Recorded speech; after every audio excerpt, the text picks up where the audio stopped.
Hello बच्चों, आज हम लोग अपने इस लेक्चर में टाइप्स ऑफ सेट्स के बारे में पढ़ेंगे। हम देखेंगे टाइप्स ऑफ सेट्स में क्या क्या हमें पढ़ना है, कितने प्रकार के होते हैं टाइप्स ऑफ सेट्स। ठीक है, तो चलो स्टार्ट करते हैं बिना टाइम गवाए।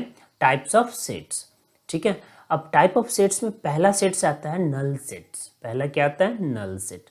अब नल सेट क्या होता है तो देखो नाम से ही क्लियर है, नल। नल का मतलब खाली, ठीक है, नल का मतलब खाली। तो क्या बोलेंगे? सेट्स हैविंग नो एलिमेंट्स, यानी वैसा सेट जिसमें कोई एलिमेंट नहीं हो, क्या कहलाएगा? Null set. ठीक है। अब अब देखो ये जो नल सेट है इसे कुछ और नामों से जानते हैं। जैसे नल सेट को, नल सेट तो कहते ही है, वाइड सेट भी कहते हैं। क्या बोलते हैं? वाइड सेट या फिर इम्पिटी सेट। वाइड सेट और इम्पिटी सेट।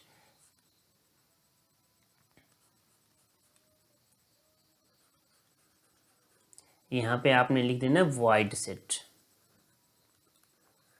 ठीक है। या तो वाइड सेट बोलेंगे या फिर एम्प्टी सेट।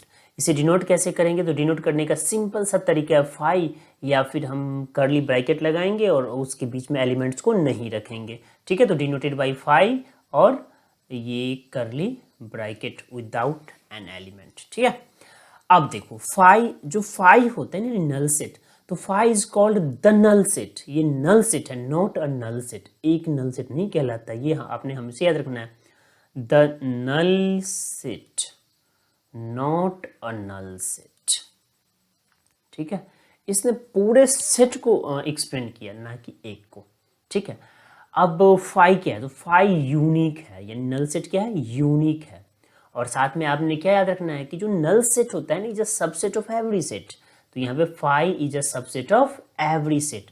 उसके बाद क्या कि never written in braces, that is, ये देखो, ये अगर हमने करली ब्रैकेट लगा दी और इसके अंदर में फाई लिखा, तो देखो ये नल सेट नहीं हो सकता। अब ये एक एलिमेंट को शो कर रहा है। क्या शो कर रहा है? Element.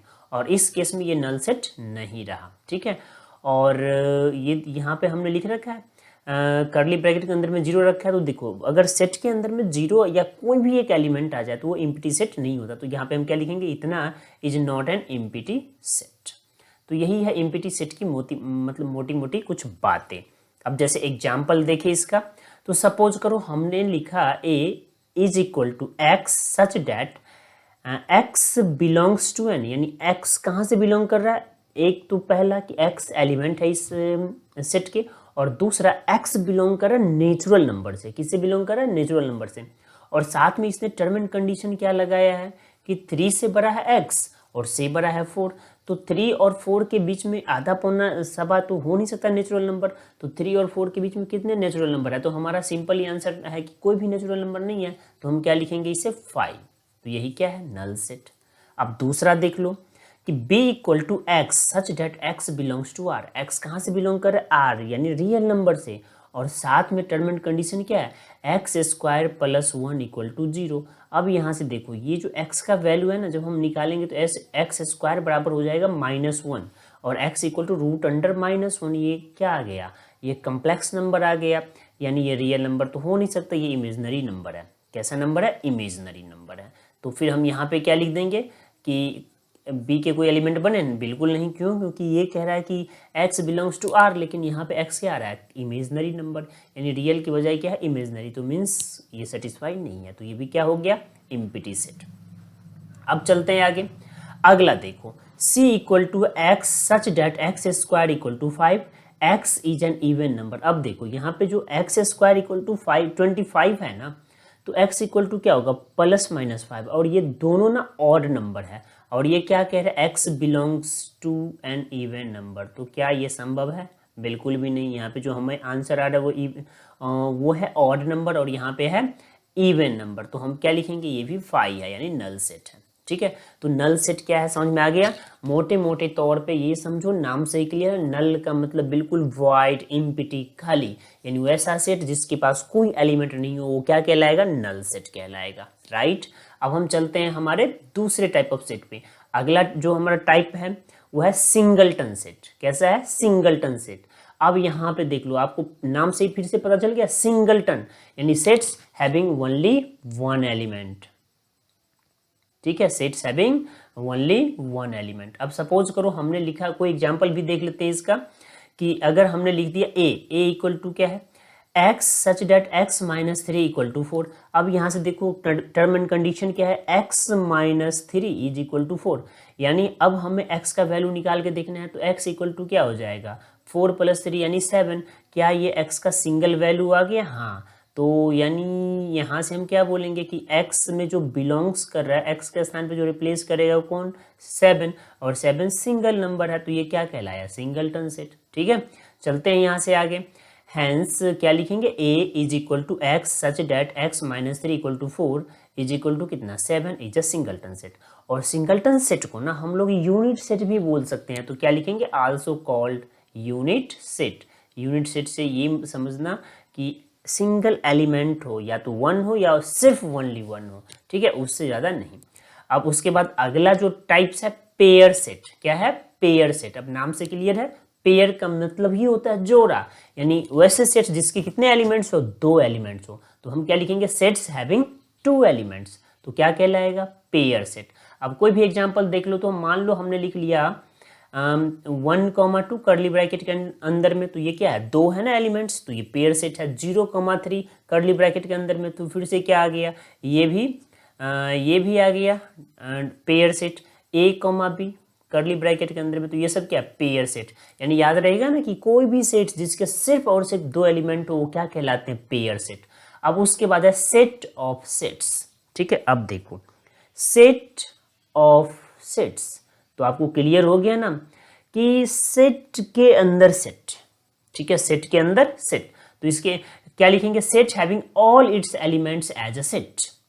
Set having all its element as a set. और इसके एग्जांपल तो देखो, हम लोग सेट को डिनोट करते हैं ना कर्ली ब्रैकेट लगा के, तो हमने एक कर्ली ब्रैकेट लगा दिया और उसके अंदर में ढेर सारे सेट को लिख देंगे। फिर हमने कर्ली ब्रैकेट लगा के लिखा 1,2 सेट को बंद कर दिया, अगला लिख दिया 2,5, फिर से इसे भी बंद कर दिया, फिर अगला 3,6,8, फिर इसे भी बंद कर दिया, और लास्ट में हमने सबको बंद कर दिया। तो ये क्या है? ये सेट ऑफ सेट्स है, यानी एक सेट के अंदर में बहुत सारे सेट्स हो एज एन एलिमेंट, तो ये क्या कहलाएगा? Set of set. ठीक है, नेक्स्ट पे चलते हैं। हमारा जो अगला है हमारा फाइनाइट सेट। क्या है? Finite set. अब देखो फिर से नाम से क्लियर है, ये फाइनाइट मीन्स काउंटेबल, यानी वैसा सेट्स जिसके एलिमेंट्स को हम लोग गिन सके, यानी एलिमेंट्स क्या हो? सर्टेन हो, डिफिनिट हो, तो वो क्या कहलाएगा? Finite set. तो क्या लिखेंगे? Set having definite number of elements. अब सपोज करो हमने यहाँ पे लिखा a इक्वल टू 1, 2, 3, क्या यहाँ पे जो a के एलिमेंट्स है हम लोग उसे काउंट कर सकते हैं? जी हाँ। कितने हैं? तो 3। अब देखो दूसरा भी सेट हमने लिखा ना, सेट b इक्वल टू क्या लिखा? a, e, i, o, u, इसमें कितने एलिमेंट्स है इसमें सॉरी कितने एलिमेंट्स है इन b में? तो हम क्या लिखेंगे? 1, 2, 3, 4, 5, a, e, i, o, u, 5। क्या ये भी काउंटेबल है? तो जी हाँ, तभी तो हम गिन सकते हैं। और देखो तो यहाँ पे जो a है और जो b है ये दोनों काउंटेबल है, सर्टेन है, डिफिनिट है, इसके जो एलिमेंट्स है वो, का मतलब ये कि a और b दोनों फाइनाइट है। लेकिन वहीं पे हमने लिखा c इक्वल टू सेट के अंदर में 1, 2, 3, 4, 5, 6, 7 और फिर कॉमा करके डॉट डॉट डॉट। अब ये कहाँ तक जाएगा? इनफाइनाइट तक। क्या ये काउंटेबल है? बिल्कुल नहीं। तो क्या ये फाइनाइट सेट होगा? तो हम क्या बोलेंगे? नहीं। तो ये फाइनाइट सेट के एग्जाम्पल नहीं है। तो अब क्लियर हो गया ना ये फाइनाइट सेट क्या है? फिर से नाम से क्लियर है। ठीक है, अब चलते हैं इनफाइनाइट सेट। फिर से देख लो, इसका भी नाम ही बता रहा है ये सेट कैसे होने वाला। इनफाइनाइट यानी वैसे सेट्स जिसको हम लोग काउंट नहीं कर सकते, यानी उसमें कितने एलिमेंट्स होंगे? इनफाइनाइट। तो जो नॉन काउंटेबल है या अनकाउंटेबल है हम उसे क्या बोलेंगे? Infinite set. तो क्या लिखेंगे? Set does not having definite number of elements, यानी वैसे सेट्स जिसके डिफिनिट नंबर ऑफ एलिमेंट्स नहीं हो, मतलब ये कि जो अनकाउंटेबल हो, जिसे गिना नहीं जा सके, वो क्या कहलाएगा? Infinite set. कुछ एग्जांपल देखते हैं, देख लो। जैसे हमने लिखा a equal to 1, 2, 3, 4, 5, dot dot dot enclosed by curly bracket, तो ये क्या कहलाएगा? अनकाउंटेबल। क्यों? क्योंकि ये डॉट डॉट डॉट ये कहता है हमें कि हम लोग इसे गिन नहीं सकते। तो ये कैसा सेट हो गया? ये हो जाएगा इनफाइनाइट सेट। अब चलते हैं अगला, एक और एग्जांपल देख लेते हैं बी। अब देखो सेट बी इक्वल टू है -∞ टू -3 -2 -1 0 +1 +2 +3 फिर से डॉट डॉट डॉट +∞। तो यहाँ पे भी देखो ये जितने एलिमेंट्स है दे आर अनकाउंटेबल, इसे हम लोग नहीं गिन सकते। तो ये किसके एग्जाम्पल है? इनफाइनाइट सेट के। तो यहाँ से फाइनाइट और इनफाइनाइट सेट भी आपको समझ में आ गया। फाइनाइट मीन्स हम लोग कैलकुलेट कर सकते हैं, इनफाइनाइट मीन्स वैसा सेट जिसे हम लोग जिसके एलिमेंट्स को हम लोग कैलकुलेट नहीं कर सकते। ठीक है, अब फाइनाइट और इनफाइनाइट के बाद एक छोटा सा सब टॉपिक है cardinal number of a finite set. तो कार्डिनल नंबर क्या होता है सबसे पहले ये देखते हैं। तो देखो कार्डिनल नंबर होता है total number of elements, distinct element, total number of distinct element in a finite set. ठीक है, ये समझ में आ गया आपको, total number of distinct element in a finite set. तो कार्डिनल नंबर जब कभी भी होगा तो किसका होगा? सिर्फ और सिर्फ फाइनाइट सेट का। ठीक है, तो कार्डिनल नंबर याद रहेगा ना, कार्डिनल नंबर का मतलब ही होता है टोटल नंबर ऑफ एलिमेंट्स। ठीक है, तो देखो इसे हम लोग बनाएंगे कैसे, आपको ये याद रखना है कार्डिनल नंबर के बारे में।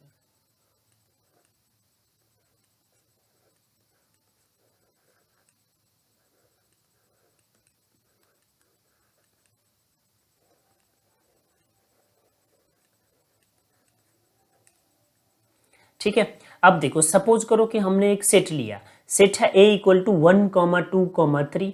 तो कार्डिनल नंबर को कैसे लिखेंगे? तो n ऑफ a यानी number of elements of a। और ये कितने हैं? तो a में जितने एलिमेंट्स हैं सबको गिन लो। तो 1, 2, 3, तो इसमें कितने हैं? 3। तो कार्डिनल नंबर क्या हो गया? n a इक्वल टू 3, यही कहलाएगा कार्डिनल नंबर्स। तो आपको याद रहेगा ना डेफिनेशन की, total number of elements in a set is known as cardinal number. ठीक है, एक और एग्जांपल से समझ लेते हैं। अब देखो b इक्वल टू है AEIOU। तो अगर कोई पूछे कार्डिनल नंबर ऑफ b तो हम क्या करेंगे? b के जितने एलिमेंट्स हैं सबको गिन लेंगे और लिखेंगे number of b equal to 5। ठीक है, तो ये क्या कहलाया? यही कहलाएगा कार्डिनल नंबर ऑफ b। तो कार्डिनल नंबर ऑफ सेट क्या है अब आपको समझ में आ गया। तो हम लोग चलते हैं अब आगे। तो अगला है हमारा इक्वल सेट। अब देखो हमारे पास ना इक्वल सेट क्या होगा? तो देखो नाम से के लिए ना इक्वल, इक्वल होने के लिए कितने ऑब्जेक्ट का होना जरूरी है? तो 2 या 2 से ज़्यादा, मिनिमम 2 और मैक्सिमम 2 से ज़्यादा। तो इक्वल सेट्स यानी 2 सेट्स ही इक्वल हो सकता है या 2 से ज़्यादा सेट्स। तो मिनिमम कितने? 2 सेट्स। तो 2 सेट्स कब इक्वल होगा? तो सपोज करो हमारे पास 2 सेट है, एक ए और एक बी। तो अगर पहले सेट्स के जितने एलिमेंट्स हैं ना वही एलिमेंट्स दूसरे सेट में हो, या दूसरे सेट्स के जितने एलिमेंट्स हैं ना वही एलिमेंट्स पहले सेट में हो। यहाँ पे ना ऑर्डर जरूरी नहीं है कि सेम हो। ठीक है, तो यानी ऑर्डर से मेरा मतलब है कि positions of an element, number of elements जो दोनों में है वो भी नहीं, जो डिस्टिंक्ट एलिमेंट्स है वो दोनों के सेम होने चाहिए और साथ में उसके जो पोजीशंस है ना वो इधर उधर हो सकता है तब, लेकिन जितने एलिमेंट्स पहले में है उतने एलिमेंट्स दूसरे में होने चाहिए और जितने एलिमेंट्स दूसरे में उतने एलिमेंट्स पहले में होने चाहिए, वही एलिमेंट्स, तब 2 सेट्स इक्वल होता है। ठीक है, तो हम क्या लिखेंगे?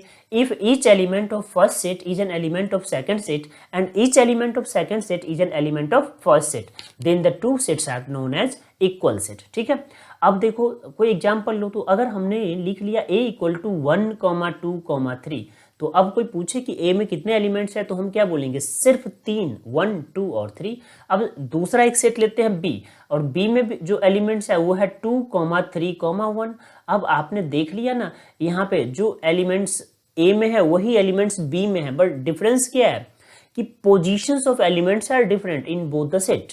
ठीक है, तो ये क्या कहलाएगा? ये कहलाएगा इक्वल सेट। तो आपको समझ में आ गया ना कि पोजीशन डजंट मैटर, जो मैटर करता है वो क्या कि जितने एलिमेंट्स पहले में है वही एलिमेंट्स दूसरे में होने चाहिए, या जितने एलिमेंट्स दूसरे में है वही एलिमेंट सेम एलिमेंट्स पहले में होने चाहिए, तब 2 सेट्स क्या होगा? इक्वल होगा। ठीक है, अब चलते हैं लास्ट साइड हमारा है ये इक्विवेलेंट सेट। अब इक्विवेलेंट सेट्स क्या होता है? तो देखो इक्वल सेट्स तो हमने सीख लिया। इक्वल सेट्स में क्या था? Number of elements same, element same होने चाहिए। और इक्विवेलेंट सेट में क्या है कि नंबर ऑफ एलिमेंट्स वो सेम होने चाहिए।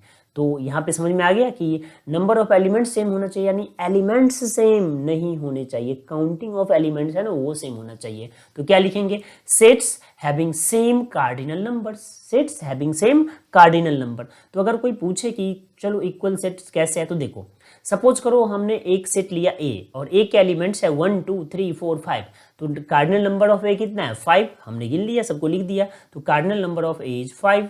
ठीक है, अब हमने एक दूसरा सेट सेलेक्ट किया, दूसरा सेट है हमारा बी और बी है ए ई आई ओ यू। ठीक है, ए ई आई ओ यू।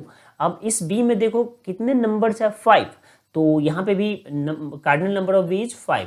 अब हमने क्या देखा, cardinal number of A equal to cardinal number of B, means क्या, ये सेट्स इक्विवेलेंट सेट है, ये सेट क्या है, इक्विवेलेंट सेट है। तो अब देखो, अब हम लोग क्या करते हैं, इक्वल सेट और इक्विवेलेंट सेट में कंपैरिजन करते हैं।